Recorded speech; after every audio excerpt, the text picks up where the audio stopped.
Vous avez peut-être déjà vu ces photos avec un sujet plutôt net et pourtant en plein mouvement avec un arrière-plan flou et strié. C'est ce qu'on appelle un effet de filet dû à la forme du flou qui est en forme du coup de trait. On peut aussi appeler ça un mouvement panoramique qui est dû à la manière de faire sa prise de vue comme on le verra par la suite dans la vidéo. Et donc dans cet épisode de Photomaniac, on va voir ensemble comment faire ce type de photo. Allez en avant, Guingamp.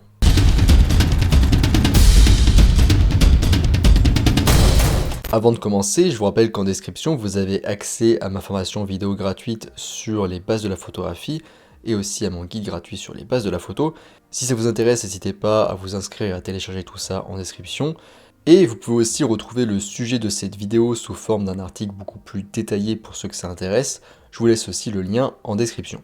Alors, qu'est-ce que l'effet de filet? La photographie panoramique est la combinaison de deux paramètres. Le premier, c'est l'utilisation d'un temps de pause un petit peu long. Et le deuxième paramètre, c'est le fait de suivre votre sujet en mouvement avec votre appareil photo. Et le but, c'est de suivre votre sujet à la même vitesse à laquelle il se déplace. Si vous faites bien le mouvement et suivez bien votre sujet, le résultat devrait être un sujet net ou éventuellement avec un léger flou de mouvement observable sur ou autour du sujet et un arrière-plan avec des stries floues dues au mouvement intentionnel de votre appareil photo. Le flou est directionnel avec des lignes horizontales si le suivi est aussi horizontal et on obtient donc un flou de bouger avec des stries. Et oui, c'est un flou de bouger parce que le flou vient du mouvement de l'appareil photo et non pas en fait de la scène qui bouge. Vous constaterez que les panoramiques sont souvent réalisés avec un sujet en mouvement horizontal, comme une personne qui fait son jogging ou un chien qui court par exemple. Très souvent aussi un cycliste ou une voiture.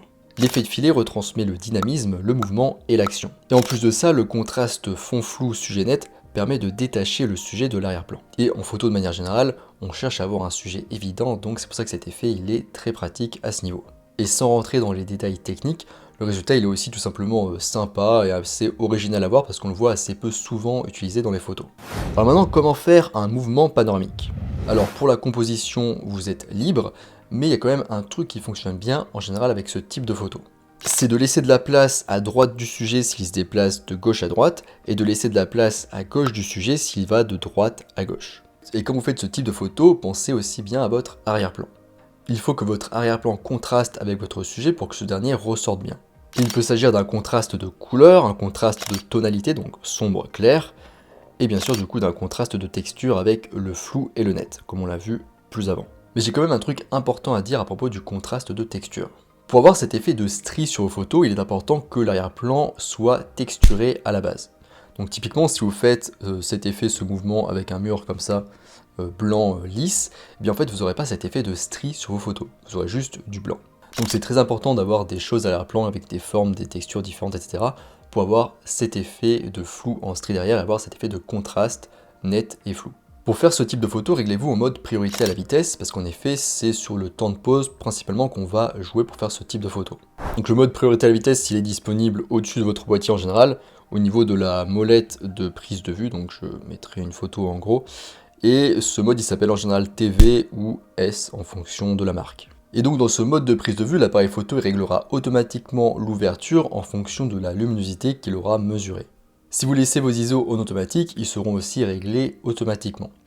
Mais ce que je vous conseille si vous les laissez en automatique, c'est de les limiter sur une plage ISO. Donc par exemple, mettre une limite maximale d'ISO à 1600 ou 800 ISO. De cette manière, ça vous évitera d'avoir une montée en ISO surprise et surtout d'avoir du bruit surprise sur votre photo et d'avoir une photo toute granuleuse avec beaucoup de pertes de détails. Si vous n'avez pas d'option de limitation d'ISO en automatique, dans ce cas, réglez-les manuellement et commencez sur 100 ISO par exemple. Commencez par régler votre temps de pause sur 1 centième de seconde pour commencer. Par la suite, vous pourrez le régler sur un temps de pause un peu plus long comme 1 trentième de seconde par exemple, ou plus court sur 1 125e de seconde par exemple. Ce réglage il dépend à quel point vous voulez obtenir cet effet de filet et aussi de votre sujet. Parce qu'en effet, une voiture de course aura probablement besoin d'un temps de pause bien plus court qu'un cycliste pour être net. Réglez-vous aussi en mode rafale parce que plus de photos est égal à plus de chances d'obtenir un bon cliché dans le tas.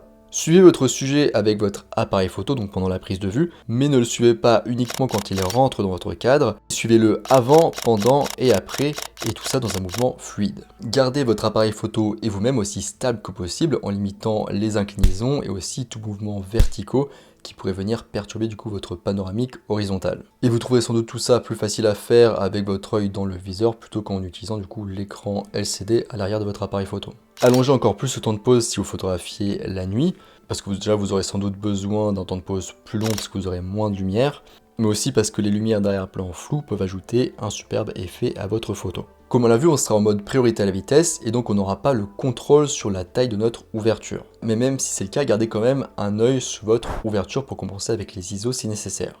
En général, une ouverture f5.6 ou plus étroite fonctionnera bien avec ce type de photo, parce que ça laissera assez de profondeur de champ pour voir bien l'effet de stries floues visibles à l'arrière-plan. Avec une plus grande ouverture et une plus faible profondeur de champ, l'effet pourrait être un petit peu noyé dans le flou et moins visible. Maintenant, bien s'installer et se positionner pour son mouvement panoramique. Alors déjà, l'endroit il doit être sûr et sans obstacle pour le panoramique. Donc l'obstacle aussi bien au niveau du sujet par rapport au sujet, il ne faut pas qu'il y ait par exemple un poteau sur votre mouvement, mais aussi un obstacle dans votre propre mouvement. Moi par exemple ici je serais gêné par le micro si je devais faire le panoramique. Vous pouvez également envisager d'utiliser un téléobjectif pour maintenir une certaine distance lors de la prise de vue.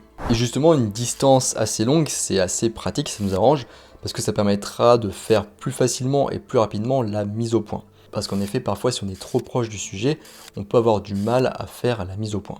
Plus de distance, ça nous permet aussi d'être plus en sécurité, parce que potentiellement, le sujet est un petit peu dangereux, comme par exemple une voiture de course, typiquement. Alors, ce qui est bien aussi avec une distance plus grande, c'est que le sujet, depuis notre point de vue, il paraîtra plus lent dans son déplacement, et donc pour nous, ça sera plus facile à suivre avec notre appareil photo, et on aura plus de chances de réussir notre photo. Le choix de la distance, il va aussi impacter sur le choix de l'objectif. Par exemple, si vous essayez de faire un panoramique d'un sprinter depuis un point de vue proche de la piste, avec un 50 mm, ça sera assez difficile, il risque d'aller trop vite pour vous. Il vaudra mieux aller plus loin, même un peu plus haut, dans les tribunes par exemple, et utiliser un objectif 70-200 mm. Depuis ce point de vue, vous aurez l'impression que le sprinter se déplace plus lentement, il sera plus facile à suivre et vous aurez plus de chances de réussir votre photo. Et là, même si on a déjà parlé un peu avant, je vais détailler un peu plus comment faire le mouvement. Pour commencer, vous serez en général debout, et donc le mieux pour être bien stable, c'est d'avoir les pieds à la même largeur des épaules au niveau d'écartement, donc suivre à peu près la largeur des épaules. Vous pouvez éventuellement utiliser un trépied s'il a une tête très fluide, ou encore un monopode. Donc au début de la prise de vue, quand le sujet n'est pas encore là, vous allez pointer du coup votre appareil photo vers là où il va arriver. Par exemple, moi s'il arrive à partir d'ici, qui fait ça, je vais pointer mon appareil photo ici. Et donc je pourrais commencer à prendre ma photo comme ça et je pivoterai juste le buste comme ceci. Je prendrai même la photo du coup avant qu'il arrive, pendant qu'il se déplace et même un petit peu après. De cette manière, ça maximise le fait d'avoir un bon cliché. Et pendant que je fais ma prise de vue, il faut que je rentre de préférence les coudes vers mon corps parce qu'en effet, plus on allonge les bras, plus les bras tremblent et fatiguent, donc c'est pas terrible pour la photo. Donc il faut vraiment rester hop comme ça, les coudes bien proches du corps, pendant qu'on fait son mouvement. Vous pouvez aussi fléchir un petit peu vos genoux pour avoir un peu plus de souplesse dans votre mouvement sans bouger les pieds, parce qu'en effet si vous bougez les pieds vous risquez d'introduire un mouvement vertical dans vos photos, ce qui va venir du coup un petit peu polluer la prise de vue. S'entraîner au mouvement panoramique. Vu que c'est un mouvement un petit peu difficile, je vous conseille de vous entraîner avant le jour J.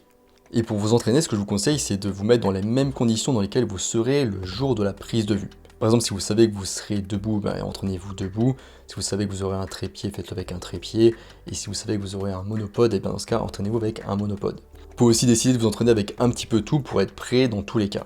Et pour vous exercer, rendez-vous dans un quartier très animé de votre ville et entraînez-vous sur la circulation de passage. De cette façon, vous aurez une réserve inépuisable de sujets et vous apprendrez à les connaître chacun. Je vous conseille de commencer à vous entraîner avec quelque chose d'assez lent et gérable. Par exemple avec une voiture sur une nationale ou en ville, ou encore vous pourriez photographier une épreuve d'athlétisme ou de cyclisme, ou même encore faire courir quelqu'un ou lui faire du vélo à côté de vous dans la rue pour que vous puissiez un petit peu vous faire la main. C'est en expérimentant et vous entraînant de cette façon que vous apprendrez avec le temps quel temps de pause correspond à quel effet et quel temps de pause correspond aussi à quel sujet. Pour finir, utilisez le panoramique en barreau d'honneur. Lorsqu'on photographie à l'extérieur à la lumière naturelle, on peut se dire que dès que la lumière commence à se raréfier, dès que le soleil commence à passer sur l'horizon, eh bien c'est fini, on ne pourra plus obtenir de bonnes photos. Donc une bonne photo, ça veut dire un sujet suffisamment net avec un temps de pause suffisamment court, et aussi un sujet avec pas trop de bruit numérique, donc des ISO assez faibles. On pourrait aussi éventuellement ouvrir un peu plus, mais peut-être qu'on ne peut pas forcément non plus ouvrir et réduire sa profondeur de champ.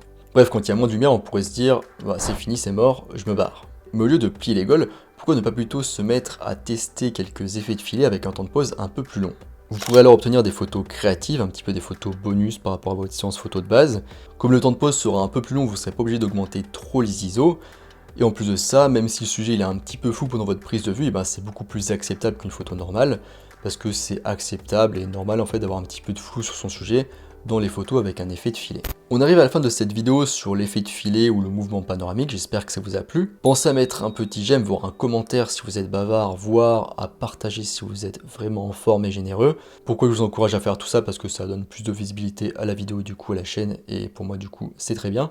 Donc merci à tous ceux qui font une de ces actions, moi ça m'aide, donc c'est super merci. Je vous rappelle qu'en description vous avez accès à ma formation gratuite sur les bases de la photographie, et aussi à mon guide gratuit sur les bases de la photo. Vous avez aussi accès en description à un article sur le même sujet qu'on vient d'aborder dans la vidéo, un article beaucoup plus long et détaillé donc sur ce même sujet. N'hésitez pas à aller voir tout ça si quelque chose vous intéresse dans le tas. Et moi je vous laisse ici à vos photos de filet et je vous dis à bientôt sur les internets mondiaux.